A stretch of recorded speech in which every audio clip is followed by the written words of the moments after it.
I'm Mary Susan and this is Baking It Beautiful. In the last video, I taught you how to make your very own Potato Flake Sourdough Starter. So here we are, it has been about 5 days and now it is time to feed it.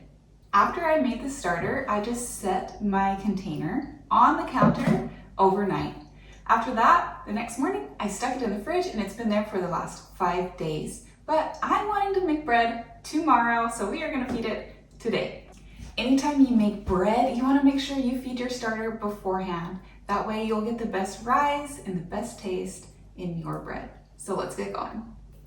You just need 3 ingredients to feed your starter. If you already made your Potato Flake Sourdough Starter, you have these ingredients on hand, so just grab them out of your pantry.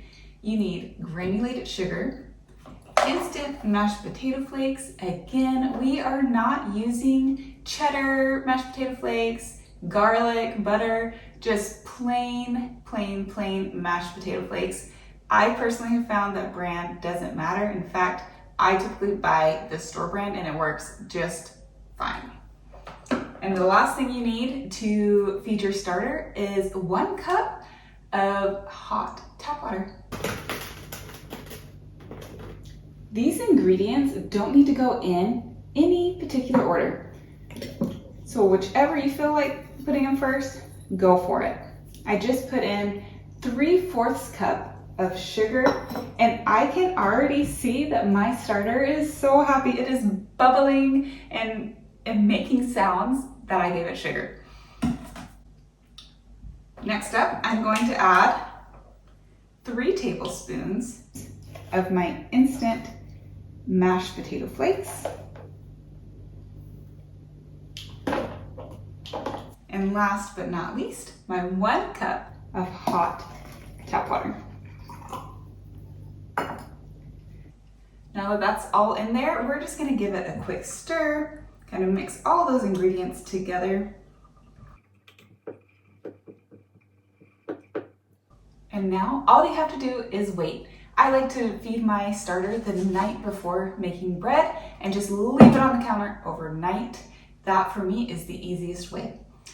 As it sits out, you will notice that some separation starts to occur. That's exactly what you were wanting. You'll probably see a layer of potato flakes kind of foaming on the top. That is also fantastic. And even if you stick your ear to your starter, you will probably hear it talking to you. Now that the starter is made, I'm just gonna leave it on the counter, out of the way, overnight. And tomorrow we'll make some bread together. Just a couple questions that I typically get about my starter and how to store it. 1, what kind of container do I need to store it in? As you can see here, I've just picked up a mason jar. This works fantastically. I've also used a 2-quart plastic pitcher. That has worked fantastically as well. You can use containers with lids, you can use containers without lids.